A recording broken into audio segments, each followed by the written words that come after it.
30 years ago, I was that young kid who looked at the world as it was and found it unacceptable and tried to find a way to make my own kind of changes. So my goal was always to build an army of young people who would come after me to do the work that was necessary. And I'm going to do everything I can to protect them and their right to make that change.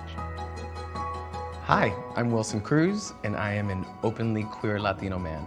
I am an actor and activist, so I like to combine the two and say I'm an activist. When I was considered an LGBTQ youth, we were in the middle of our own pandemic, and our elders and the people who were fighting for my rights were dying in numbers that were heartbreaking. People like Vito Russo, who founded GLAAD and ACT UP, who created the activist movement that I joined, really created the world that I live in, made me capable of living up to my potential. At the same time, the news, society, culture is telling you that those feelings could very well kill you. And it changes the way that you look at relationship and community. It also helped us understand that we had a responsibility pretty young to stand up, to speak out. Vito talked a lot about the power of visibility. It was a rare thing for people to come out of the closet publicly. Coming out in a Puerto Rican conservative Catholic family at the time was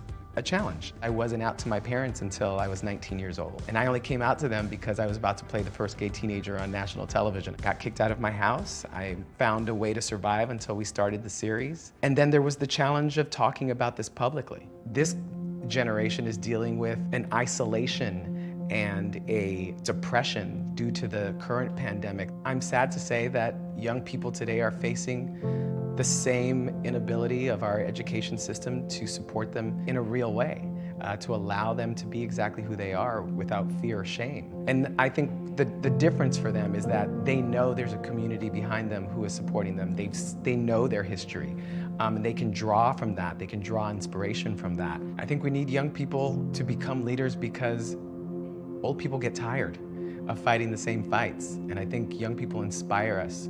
They remind us that the work isn't over. We can get very satisfied with ourselves when we win certain things. And so if you don't understand how much work needs to be done now just by looking at what's happening in Florida and Texas and Mississippi, look to young people to let you know. It's all happening at the schools. They're the ones who are living through it. You know, we get complacent, and I think young people energize us, and they energize the movement. Now that I have gray hair, it makes me feel, and I don't have any kids of my own, I feel like they're my kids.